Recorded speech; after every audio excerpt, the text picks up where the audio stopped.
Welcome to Time to Teach with Tammy, the podcast that gives tips, advice, and suggestions to teachers by a real teacher. So sit back and enjoy. And oh yeah, don't forget to subscribe.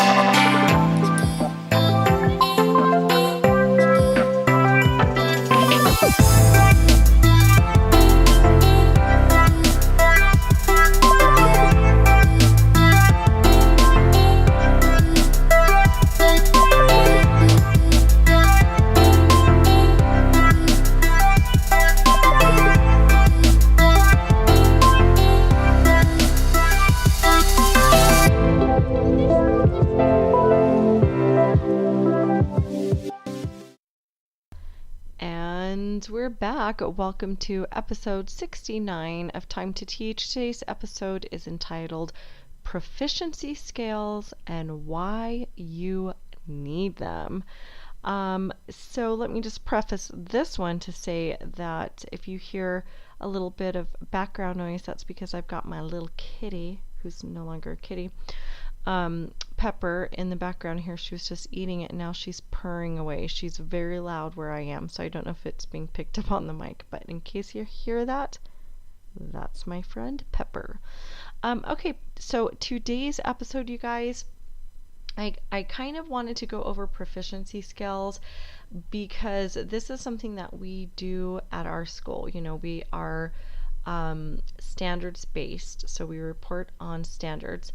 And the way that we report on standards is a student can either be a 1 to a 4, and I'll get into what exactly 1 to 4 is.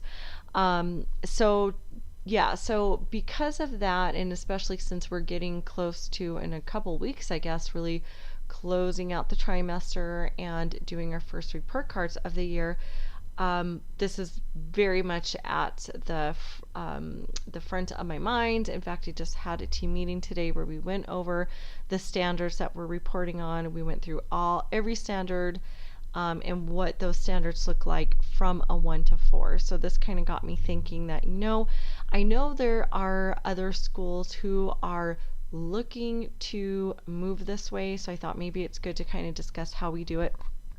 Even if you're not at a school that's doing that, I really think it's good for anyone to actually know how to look at standards and be able to decide on proficiency scales. So it's something that you can do in your classroom. Granted, if you're working in a team and you're doing this, on a much wider scale, that's, probably preferable because it is kind of a lot of work. But having said that, some teachers I know are in schools where they're still doing regular grading. Every subject gets a grade, and maybe you don't really know what that looks like, and you want to actually look at what your students are doing. So this can be a way to help you in those terms. If you are someone who finds yourself in a school that maybe is not using standards based, but you really want to focus on what students are doing, how to move them through a continuum, which we will refer to the proficiency really as a continuum, then this episode could definitely be helpful in that way. So without any further ado, let's go ahead and get started with this episode. Okay, so like I said in the little introduction here, yes, our school does a 1 through 4 scale.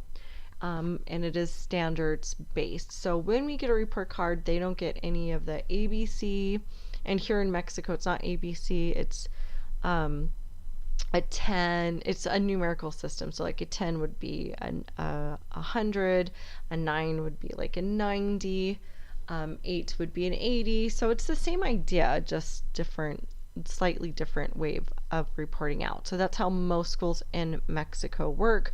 And if you haven't listened to this podcast before, I am teaching in Mexico at an international school.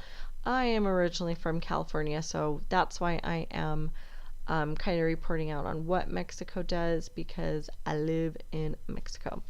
So so let me kind of read to you what our scores 1 to 4 are. And I'll kind of open this by saying 3 would be your meeting expectations, but I'm going to start at the 1. So basically what the 1 indicator says is it's not meeting expectations. The descriptor for it is this: the learner has not yet demonstrated understanding of the grade level knowledge and skills, rarely able to or unable to apply them to familiar tasks done independently. Okay, score number 2, approaching expectations. And the descriptor for that is the learner has demonstrated a limited understanding of the grade level knowledge and skills and consistently applying them correctly in familiar tasks done independently.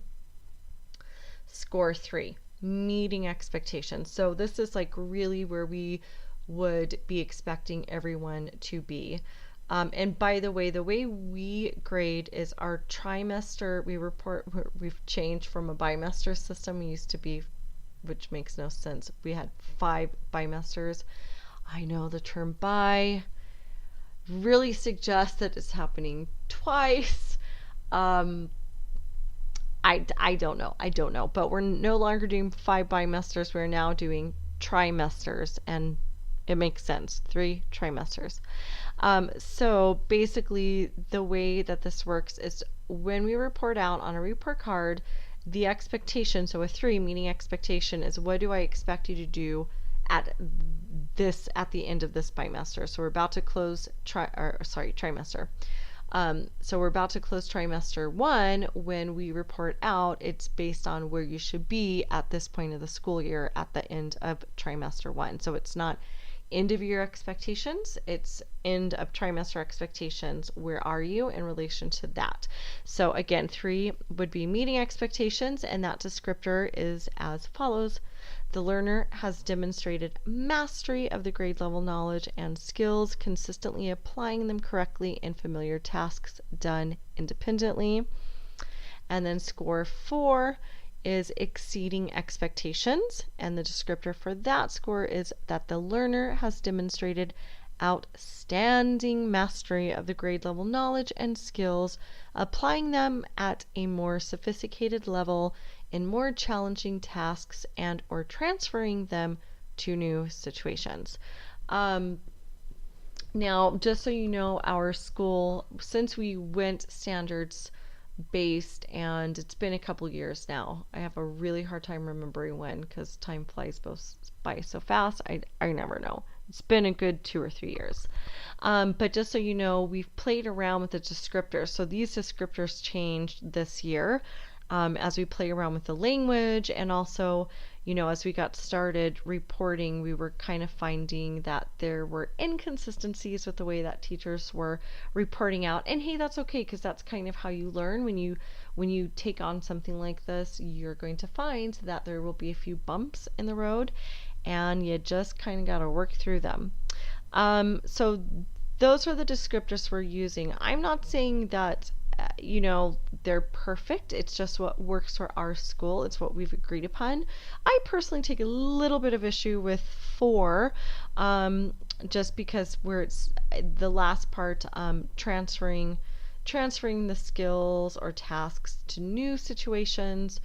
I would argue that that should be the goal for anything, because if I'm only teaching with the expectation that that skill or concept is understood or demonstrated in one context, in one location, then I feel that that's kind of underserving the student. The idea is that they're taking these skills and concepts and applying them outside our school or even inside our school, but in different situations.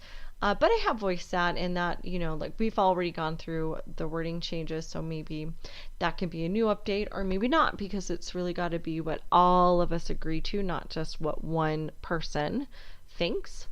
So just kind of a cautionary tale there. So yes, so you might say, well, there you go, there's your proficiency scales. Yeah, well, no, yes and no. So those are the descriptors, and that's what we're using to help us as we look at and decide where students are at every single strand. But this still doesn't, every academic strand is so different. We really have to well define it. And where I see a lot of us kind of having, well, I mean, it's in all subjects. I really can't say there's only one subject. Even reading, when we say what is a 3 in reading, and by the way, it's not just reading, because it's, all so many different indicators. We have to look at how many high frequency words, how many letter sounds, what kind of is the student using reading strategies. We have to look at all of those things to be able to decide if the student is a 3 or if the student is a 2 and approaching, or is that student really exceeding? Oh, and before I really move on, I wanted to say the other thing we grappled with the 4 was, a lot of times teachers were reporting out a 4 as, oh, they're above grade level. But then we found that that was a little bit faulty, because do we actually know what exactly is included in that strand for the next grade level?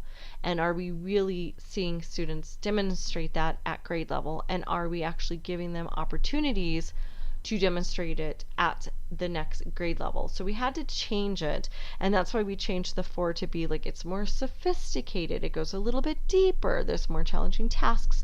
We're trying to be very careful about not saying, they're exceeding grade level, or they're going, we said exceeding expectations, but we're careful not to say it in terms of exceeding grade level, because they might be exceeding our grade level expectations for that point, but it still might not actually extend into the next grade level. So, if you are thinking about these scores, that is something to think about and keep in mind. Those were helpful conversations, and once we decided to reword it, it makes a whole lot of better sense to many of us. So that's kind of the background on those scales 1 to 4. So when we report out on a strand in the report card, we will assign it a 1 to 4 scale based on those descriptors, kind of, sort of. So where the issue comes is that each strand, requires something, you have to, it's not so cut and dry. You have to kind of examine it. So I'm going to give you some examples of what we have done. So at our grade level, what we've basically have done is we've taken every single strand and actually explained and made it super explicit as to what does that look like at a 1, what does that look like at a 2, what does it look like at a 3, what does it look like at a 4.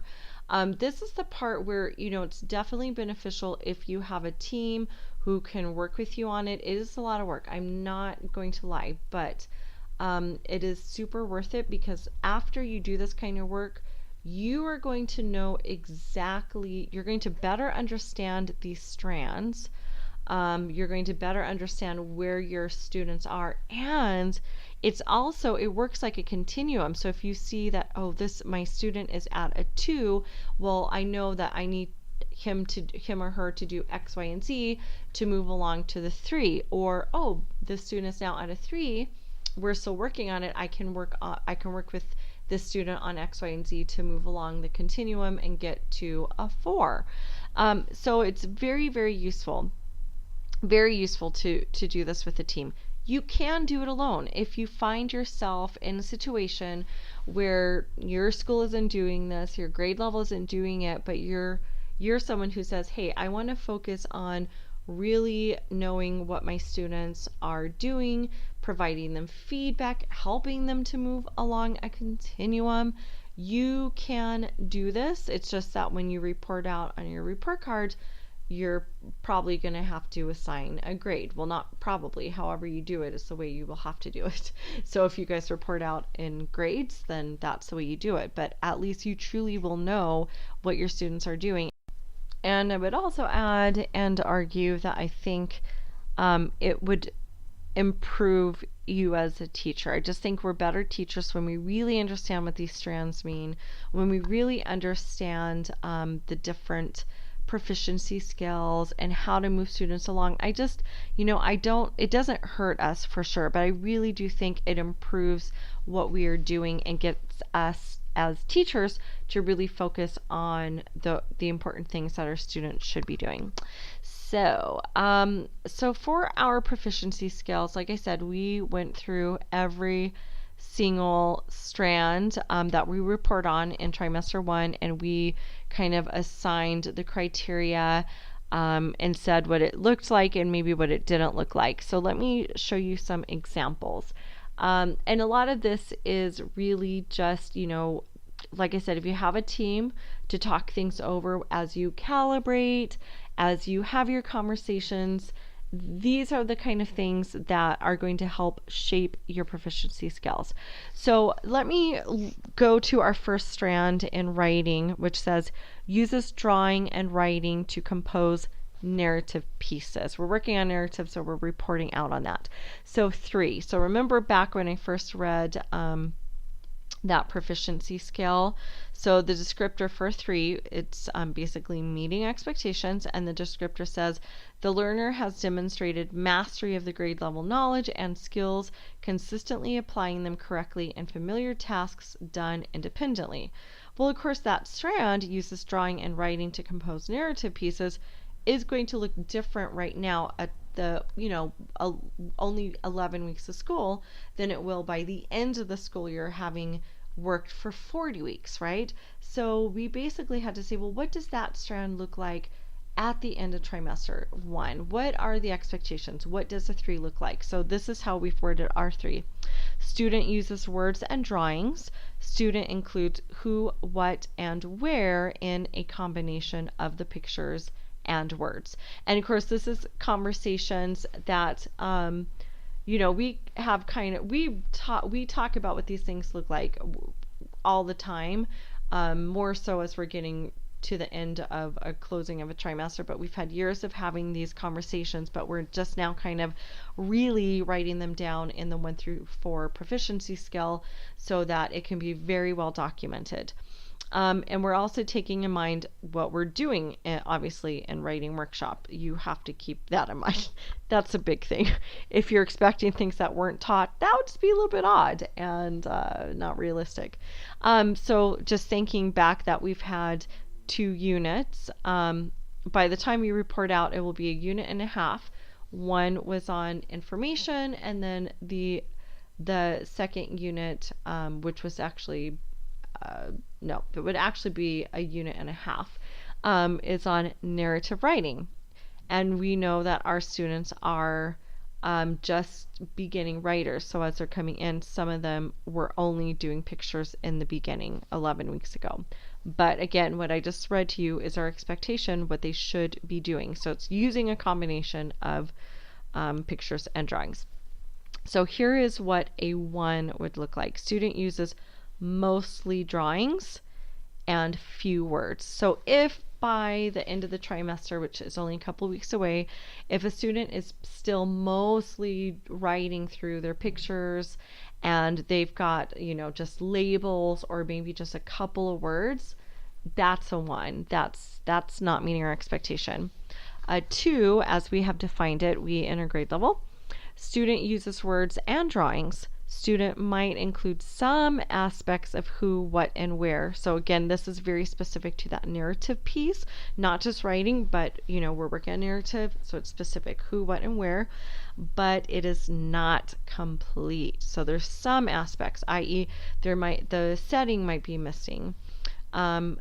So that's how we've kind of defined a 2. So they're on their way, they're approaching it, but they're kind of missing some of those important narrative aspects. So they're not quite where we would expect them to be. And then 4, student uses words and drawings. Student includes details in words and drawings to tell who, what, and where. So you see how this goes a little bit deeper. We really wouldn't be expecting at the closing of trimester 1, which is going to be week 13, and we're in week 11, our students really were not writing in week 1. They're just now, they've been labeling, they've been learning how to assign letters to their sounds. So really, if a student is doing details and not just the pictures but the words, and including all of those narrative components, the who, the what, and the where, then that student for this point of the year is at a 4.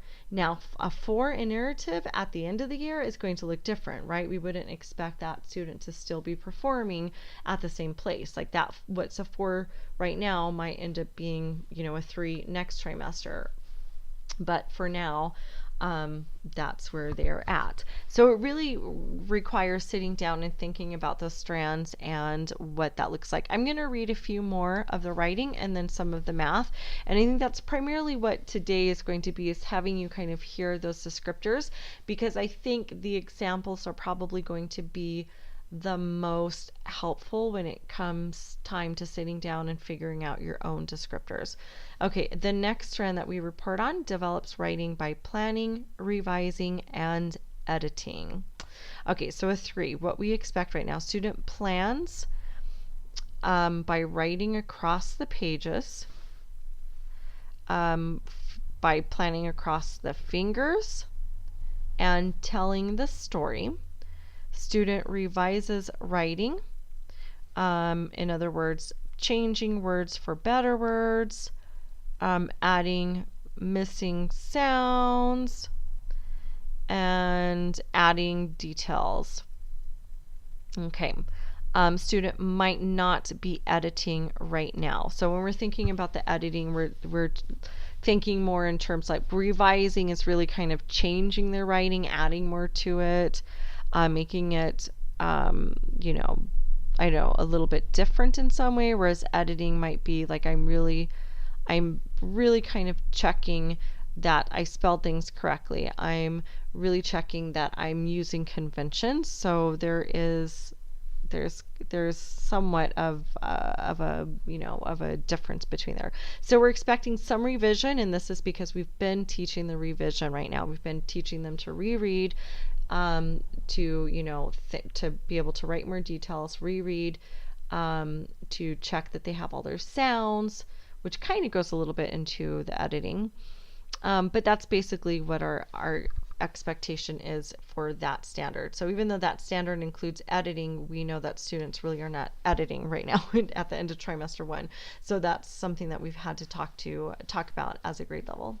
Okay, so a 1. So again, remember, descriptor for 1, I don't even think I reread that the last time, but 1 was not meeting expectations. They've not yet demonstrated the understanding of grade level knowledge and skills, and rarely are able to apply them to familiar tasks done independently. So, okay, so 1 for develops writing by planning, revising, and editing looks like this. Student has a difficulty with planning and or revising without substantial teacher support. So that student probably is not doing really any changes, making any changes to his or her writing, unless it's heavily prompted by the teacher, or the teacher is maybe there pulling that out of the student. A 2, so approaching expectations. Student plans writing across the pages, fingers, telling the story, etc. Student has difficulty revising without teacher support. So in this case, they're able to plan, but they're maybe not doing a whole lot of revising unless they're getting some teacher support. I've already read the 3 to you, and then number 4. So this is the exceeding expectations. Student plans writing across the pages, fingers, telling the story, etc. Student revises writing, changing words for better words, adding missing sounds, adding details, etc. Student edits their writing. So now they're even, they're actually editing to check for that easy to read, check that there's finger spaces, check for conventions. Now we're getting into some more of that conventional writing. Let's go on. Language. Okay, so in our language strand, demonstrates command of English grammar when writing. Okay, so a 3 would indicate student writes in present tense, student uses simple subject and verb agreement. Our students, because they are English language learners, they will not be using past tense correctly. They really typically just don't. Almost at any point of the school year, it's just part of, that grammatical piece is always last to come about. It's challenging. So we really, that's all we're expecting to see, and that would be appropriate. It's just present tense and very simple sentences. That includes subject and verb agreement. Okay, so 1, not meeting expectations would be student communicates only through pictures, i.e. they're really not writing. So there's really no command of the grammar, of the English grammar, because they're not even writing for whatever reason. Number 2, so approaching student is not yet writing simple sentences. Student only labels or writes with one word. Okay, so again, these are just one word. We're not seeing a good command. And then I've already read a 3, so 4, exceeding expectations. Student begins to use past tense and or student begins to write some compound sentences using and or but, so, etc. Okay, let's go to the next one. I feel like this is a good one to go over. I mean, they're all good ones. Language. So the strand here is uses correct capitalization, punctuation, and spelling. So basically, we know at this point of the year, there really aren't conventions. So here's what we expect for 3. We're basically looking at spelling. Spelling is phonetic. Student is not consistently using capitals or periods. Snap words, which is what we call the high frequency words, might not be spelled correctly, and that's fine. So we kind of know at this point in the school year, pretty much what we're expecting on that strand is they're getting the phonetics out. They're using their high frequency words, but they're misspelled. We're not even, that's kind of a more complex skill. It's a little more complicated for them. So especially because they're just so busy trying to write and get their thoughts out, we do teach them to use their tools, use their dictionary, use their word mat, use the word wall, use all these things. So later that does become an expectation, but after only 13 weeks of school, no. They enter it as non-writers, so week 13 we're not getting picky on the conventions. We're teaching it, we're practicing it, but we're not expecting that to just show up. Okay, a 1, so not approaching. A 1 on that standard would be student may use letters that do not correspond with the words or not use letters at all. So again, if they're not even writing at all, clearly they're not using any kind of conventions because they're not writing. Probably I don't have to explain that one. 2, approaching.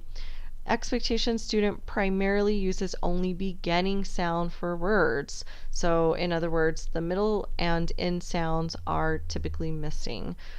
So at this point of the school year, almost week 13, they're getting primarily most of their sounds. Of course, you're gonna have some missing sounds, but we are definitely at the point where we've been working on this long enough, and most words should have many of their sounds, if not all of them.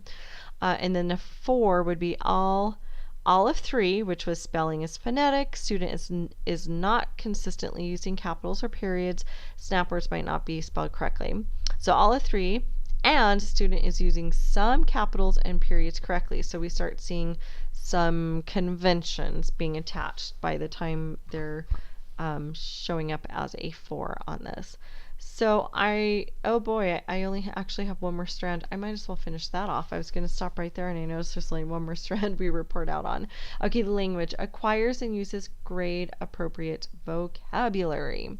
Okay, so here's the number 3. What we expect. Student uses at least one transition word, then, and, etc. Student uses familiar vocabulary words. Teachers should be able to guess at the words trying to be used. So that's pretty much what we're expecting at this point of the school year. 1, not approaching. Student does not use any transition words or familiar vocabulary words. Pretty much if they're at a 1, it's kind of concerning. These might be students who there's really something we need to look deeper at. So most kids are really not going to be at a 1, but those 1s are going to kind of flag you, because if a student at this point is, not having familiar vocabulary, we would want to look into that. Okay, and number 2, so approaching expectations. Student does not use any transition words, but student does use familiar vocabulary words. And then a 4, so exceeding expectations. Student uses multiple transition words and surprising vocabulary. I don't know why I love that wording so much, but I do. I do. Okay, so let's kind of look at some of our, I'm not going to go over all the math. Really, the reason why I wanted to just kind of read you word for word what these scales are, and again, I'll just do a few more for math and then call it a day. But I think actually hearing the scales are going to be, and especially hearing the wording and the differences, that's probably going to be the best example for someone who really is thinking about doing something like this.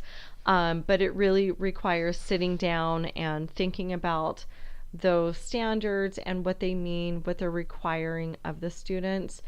And teachers are going to know best, really, because also it's driven based on what we know about the curriculum, so we know, hey, this is what we do in the narrative, this is how we teach it, this is how we've decided to teach it. Yes, it's shaped around the standard, but there are some things very specific, like the transition words. So let's continue on. I'll do a few from math, and then we're going to wrap this thing up.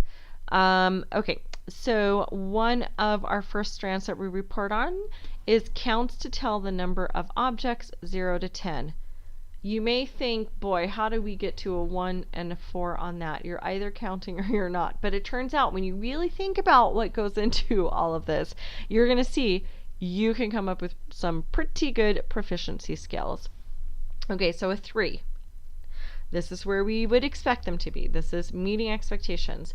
Consistently counts independently to tell the number of objects with few to 0 errors or mistakes. Recognizes that the last number in a set is the total number. So if they're counting on, they can count on to tell you the total by holding on to that first number. Can count to tell the total number of items and objects in 2 sets. Okay, that's expectation at this point. You need to be able to do that. Well, you should be able to do that. Or at least that's what we expect you to be able to do. Okay, 1, not meeting expectations. 1, student does not recognize that the last number in a set is the total number. Student frequently skips objects or miscounts. Student has difficulty determining the total number of items or objects in 2 sets. Student requires substantial teacher support. Okay, did you hear substantial? Okay, 2, approaching expectations. Student counts to tell the number of objects, but often skips objects and or numbers. Teacher often asks the student to recount. Student might also have difficulty with counting the total number of items or objects in 2 sets. Student requires moderate teacher support. And then a 4, student visually sees a quantity and knows the number without having to count for numbers 0 to 10. So, yeah, you can see there's actually a lot more that goes. These standards are not so cut and dry when you're really thinking about what's happening when you're counting. Turns out there's a lot. There is a lot. Okay, let's do a couple more and we're going to wrap this up. Literally 2 more. Okay, next math standard that we report on is compares numbers. A 3 is can consistently compare quantities or sets using the terms more or fewer. So we're actually, and we've been for the last couple of several weeks, been teaching how many more and how many fewer but we also recognize that that takes a while for students to develop that and be able to determine those. So even though we've been teaching that right now, this standard only requires that they can actually compare the quantities by correctly using more or fewer, but they're not expected at this point to say how many more and how many fewer. Later, that strand will develop, and it will include saying how many more and how many fewer. Okay, 1. So not meeting expectations. Student rarely compares quantities or sets using more or fewer. 2. Approaching expectations. Student inconsistently compares quantities or sets using the terms more and fewer. 4. Can determine how many more and how many fewer. So they're able to compare correctly using those terms, but also at this point they're saying how many more and how many fewer. That would be considered exceeding our expectations right now. Again, that's not going into the next grade level, but that's exceeding what we would be expecting at this point. And then the last one for math that I'm going to share is understands addition as putting together and adding to. Okay, here's what we expect as a 3. Student consistently represents addition with objects, fingers, mental images, drawings, etc. together with few errors and does so independently. Can determine how many more is needed to make a certain quantity. Okay, so if for example, how many more do you need to make, if you have 3, how many more do you need to make the number 7? Okay, as well as determine the new quantity when adding X amount to a given quantity. So for example, if you have 3, how many will you have if you add X more? Okay, so that's what we're expecting right now. Here would be a 1, so not meeting expectations. Student greatly struggles to represent addition with objects, fingers, mental images, drawings, etc.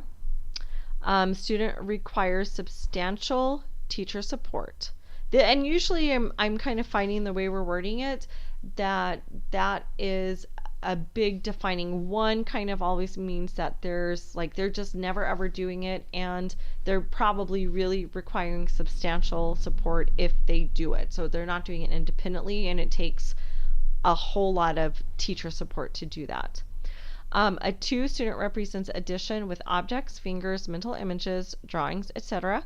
Student has some difficulty with how many more is needed to make a certain quantity and or determining the new quantity when adding X amount to the given quantity. Student requires moderate teacher support to do so.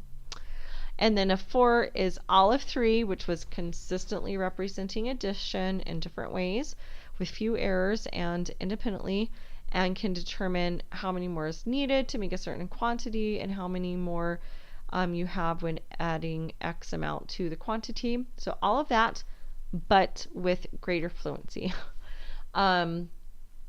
So there are more math standards, but this is kind of boring, but boring in a good way. Because I think all of these examples are really going to make it super clear what proficiency scales look like. So as you can tell, it's going to involve a little bit of labor. A little bit of labor will need to go into that. And just really when you think about what is it that is expected at our grade level, what does that look like exactly? That's where we kind of started when we assigned the 3 score. We started there. So if you start with, because you're there, it's I think a little bit easier to define what you're really expecting. Even though it's like some part of it could still be a little bit vague, but when it's easier to say what you're expecting than what you're not expecting. So if you start with a 3 and really defining that, then you can move around. And even like I found it easier to go to a 2 and then go to 1 and then go to the 4. And it's not like it was super easy to do all of them. But I think that I definitely feel like I better understand these strands that I've been working with for a couple of years, but I truly understand it even more because we had to really, really dig deep to define what these strands look like. And guess what? Our job's not done because we have 2 more trimesters that we're going to be reporting out on. So that means we really have to have these strands well defined for trimester 2 and trimester 3. So work is not done. Work is in the works. Okay, you guys, on that note, I'm going to stop there because it is time for our wins and fails segment. Okay, my win for the week is I do feel like now that we are in week 11 of school, things are really starting to feel a little bit better in general, but especially for my math stations. If you've listened to me before, I had to completely redesign my math time because it just wasn't working for my students. But now, and I felt like in the beginning, it felt a little scary, very scary. It was just bumpy and rough, and I was feeling aggravated. And as when with anything new, there's going to be a learning curve for everyone, for the teachers, for the students. So you can't really expect perfection and no bumps because that's totally not realistic. Which I didn't expect, but it's still, I mean, even though it's not realistic, in the moment it's painful. And nobody likes pain because it's, well, painful. So I do feel good about our math stations. I feel like we're actually getting somewhere. The kids know the routines now and they really love math stations, so it's kind of fun. Because I feel like once they're in the groove, then things can almost self-run. So it's really good. Not even kind of good, it's really good. Because the kids know how it goes and we're in the routine, and yeah, it's working, and I'm happy. I did express before that there are some kinks that I'm still kind of working out, but it's a win because I kind of realized this week that I'm like, yeah, math stations is finally there. I feel like we're just as smoothly, it's running just as smoothly as reading workshop and writing workshop. Yeah, I just had to is it? Yeah, it is. It is. It is. So that's a win. That's a win because that was something that was really making me feel a little uneasy for a while. That was my win. My fail for the week, you guys, jumping right off of that happy note, today just was not the best day ever. It just was not. It was a day that I don't have my TA, and I've had the last couple of times that my TA hasn't been here because every Tuesday she works in first grade, so I just don't have a TA. The last couple of weeks it's been great. I've had great days, but I don't know if it's because Hurricane Willa, I think is her name, is kind of bringing in some wind, and the weather is weird. So I don't know if today was just an off day. Just in general, I just had some, like kids acting up, and it's really difficult. It's always difficult, but especially when you're used to having a TA and you don't have your TA there, and you have behavior, so you have like fires you're trying to put out, academics get brushed aside. Unfortunately, that tends to be the reality what happens. And I just had one of those days where it was just like, oh, very difficult, very, very difficult. I really wish I could have my TA all the time, but it's just not possible. But I have so many, just so many things going on in the classroom and special situations. It's basically the day that she's not there. Like for today, for example, was more like I go into survival mode. I don't know how else to say it.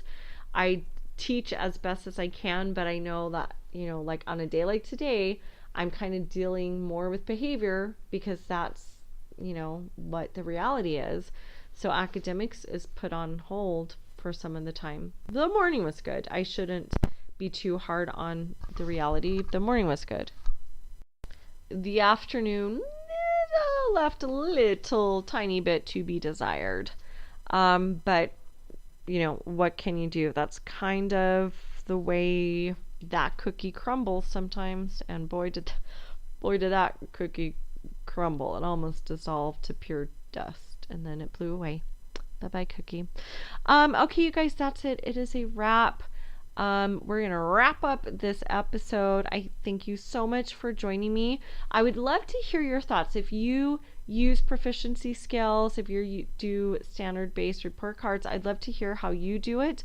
Even if you just have some thoughts on what I shared and you don't do it, or you do it and you have thoughts, whatever, whenever. You can tweet to me on Twitter. Where else would you tweet to me, really? My handle is at TammyJ123. That is TAMIJ123. Until next time. Wait a minute. Wait 1 minute. Before you go, don't forget you can catch our show notes online at www.timetoteach.libsyn. That's libsyn.com. We're also on Facebook at Time to Teach. Don't forget to check out our Facebook group, Teachers for Effective Curriculum. And if you're an educator with your own podcast show, I invite you to join our brand new Facebook group, Teachers Who Podcast. Let's grow a community where we can network, problem solve, and discuss anything and everything podcast related. I'll see you there.